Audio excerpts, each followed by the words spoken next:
ప్రభు నామమున వందనాలు. ఈ దినము దేవుని యొక్క వాక్యము వాగ్దానము. ఎవని గర్వము వానిని తగ్గించును. సామెతలు 29-23 అధ్యాయము. ప్రియమైన దేవుని బిడ్డలారా, ఈ వాక్యం చెబుతుంది, గర్వం మనిషిని క్రిందకు తెస్తుంది, పాతాళాన్ని తీసుకువెళ్ళిపోతుంది. కానీ వినయం దేవుని ఆశీర్వాదాన్ని మనకి ఇస్తుంది అని, దేవుడు వినయాన్ని చూసిన వ్యక్తిని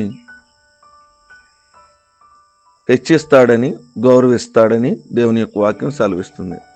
మన హృదయం ఎంత వినయంగా ఉంటే దేవుడు మనకు ఘనతను నిశ్చయంగా ఇస్తాడు.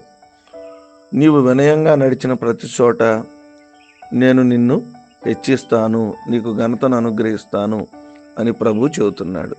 క్రైస్తవ జీవితంలో దేవుణ్ణి ఎరిగిన తర్వాత ఒకవేళ మనం హెచ్చించబడినా, దీవించబడినా, దేవుడు మన ఆశీర్వదించిన ఎక్కడా కూడా మన జీవితంలో గర్వం ఉండకూడదు.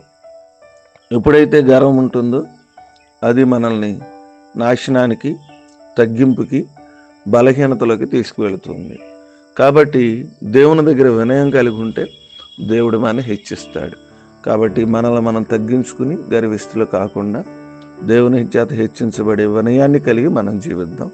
ఈ కొద్ది మాటలు దేవుడు మన వెనుకల్లో ఫలించి ఆశీర్వదించును గాక. తలలో వంచుకుందాం, కళ్ళు మూసుకుందాం, ప్రార్థన చేసుకుందాం. మహోన్నతుడును, మహాపరిశుద్ధుడును, సర్వాధికారియు, నిరంతరము స్తోత్రార్హుడైన మా తండ్రి, మీకు వందనాలు. రాత్రంతా కూడా మమ్మల్ని కాచి మరొక శ్రేష్టమైన ఉదయాన్ని, వేకుని మాకు అనుగ్రహించారు. వేకుని లేచి మిమ్మల్ని ఆరాధించే ధన్యత మాకు ఇచ్చినందుకు మీ స్తోత్రాలు. ప్రభువా, మమ్మల్ని జ్ఞాపకం చేసుకోండి. నైనా వాక్యం ద్వారా మాతో మాట్లాడారు. మా జీవితాల్లో గర్వం లేకుండా సహాయం చేయండి. గర్వం అనేది ప్రభు అనే నాశనానికి, తగ్గింపు కారణమని మీరు మాతో మాట్లాడారు. ప్రభువా, ఈ దినపు వివాహ దినాలు, పుట్టినరోజులు, అనారోగ్యాలు, ఆర్థిక సమస్యలు ఉన్న వారందరినీ జ్ఞాపకం చేసుకోండి. ఈ దినము ప్రయాణాలు, పనిపాటలు, నైనా పుట్టినరోజులు, వివాహ దినాలు, పరిస్థితులు ఉన్నవారిని జ్ఞాపకం చేసుకోండి. ఈ దినపు ప్రతి పని పాటల్లో మీ తోడు, మీ సహాయము, మీ సహకారం అందించమని ప్రార్థన చేస్తాం. ఈ దినము కావాల్సిన మా ప్రతి అవసరతను తీర్చమని వేడుకుంటున్నాం.